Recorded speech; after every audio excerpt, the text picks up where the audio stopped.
여러분의 구독은 영상을 제작하는 데 큰 힘이 됩니다. 영상을 보시기 전에 구독과 좋아요 꼭 부탁드리겠습니다. 아울러 회원이 되시기를 원하시는 분들은 유튜브 채널 홈피 구독 옆에 있는 가입 버튼을 눌러주시기 바랍니다.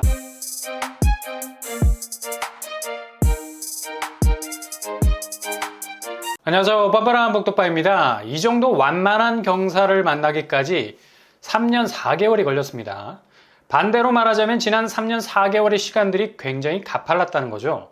그만큼 부동산 시장이 그리 만만치가 않았다는 것을 반증하는 시간들이라 할 수 있습니다. 넘사벽이라는 말이 있죠. 아무리 개인적인 역량을 온 세상 끌어모아도 결코 넘지 못할 것 같은 장벽을 말하죠. 3년 4개월의 시간이 이런 견고한 벽을 구축을 한 시간들이었습니다. 바로 서울 집값의 추세를 하나 둘 모아놓은 궤적을 말하는데요.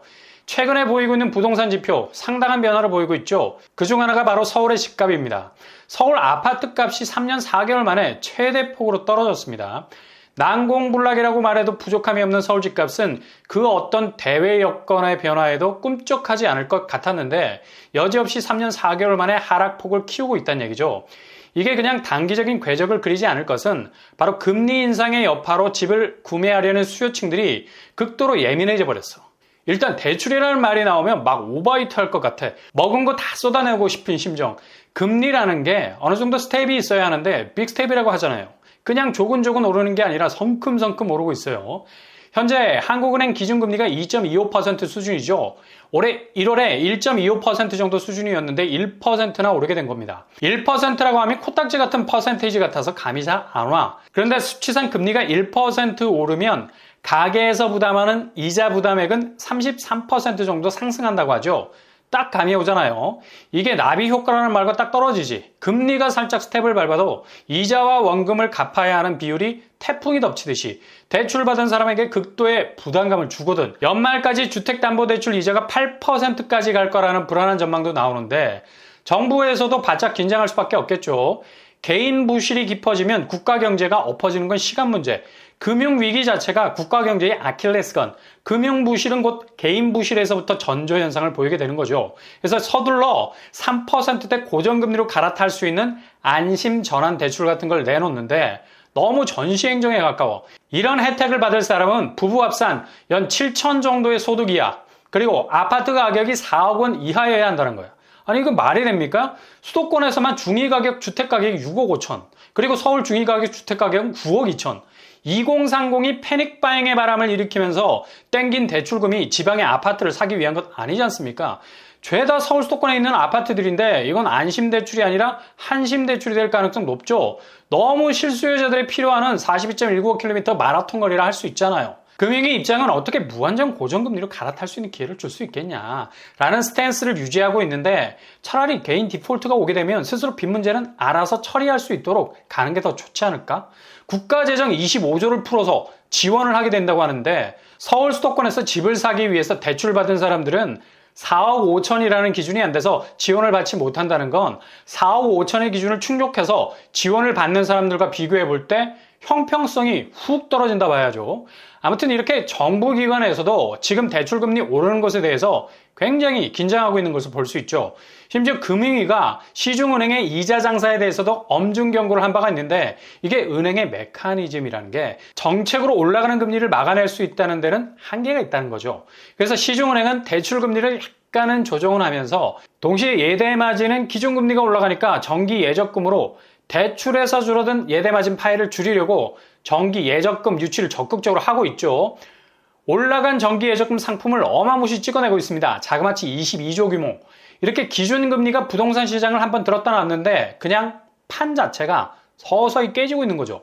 더욱 불안할 수밖에 없는 건 금리 인상이 한두 차례 고민 끝에 하반기에 더 있을 거라는 얘기.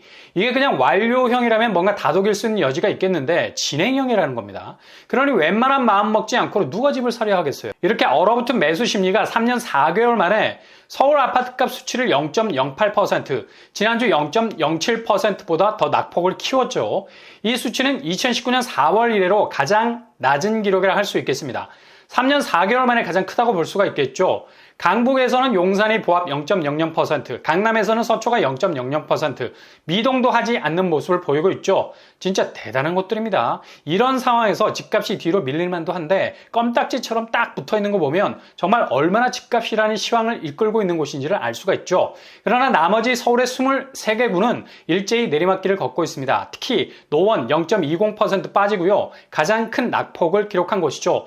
영끌도 이곳에서 많았는데 집값이 내려가니 잠이 안 오는 사람들도 있겠습니다.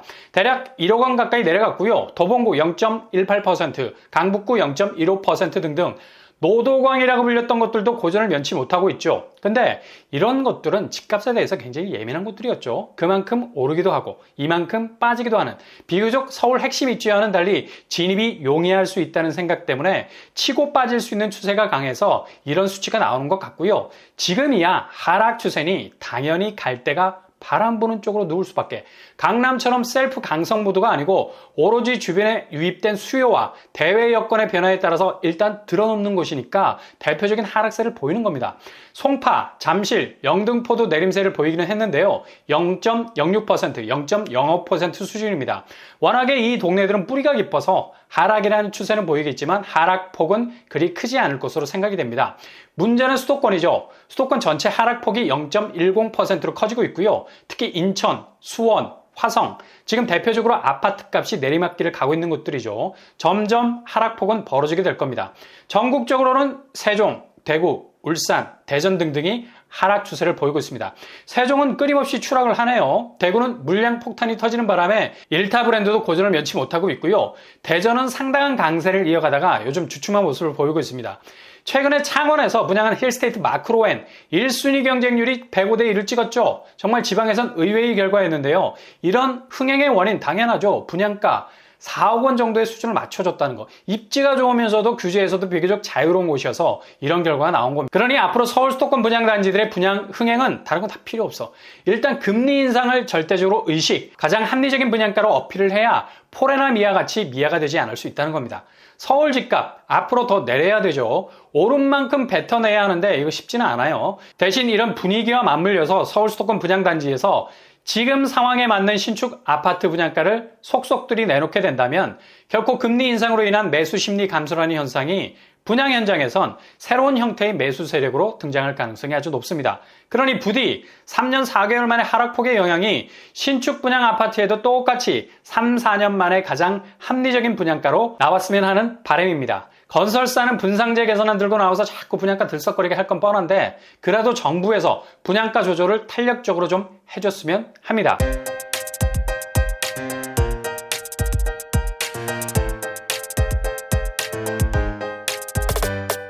오늘의 부동산 캐리커처 3년 4개월 만입니다. 서울 집값 최대로 하락폭을 키웠네요. 아직도 갈 길은 멉니다. 하향세와 하락폭은 체감도가 다르지. 내려가는 건 좋은데 그 폭이 조금 남달라야 기존의 매수자들의 접근성이 조금 좋아지지 않겠습니까? 아무튼 내 집 마련에 대한 타이밍을 잘 잡아야 할 때입니다. 내년 하반기 시점까지 구축이나 분양이나 기회를 잘 잡아나가실 수 있기를 바랍니다. 항상 여러분의 길이 꽃길만 되실 수 있기를 바랍니다. 이상으로 뻔뻔한 복덕방을 마치겠습니다. 구독과 좋아요 부탁드립니다. 감사합니다.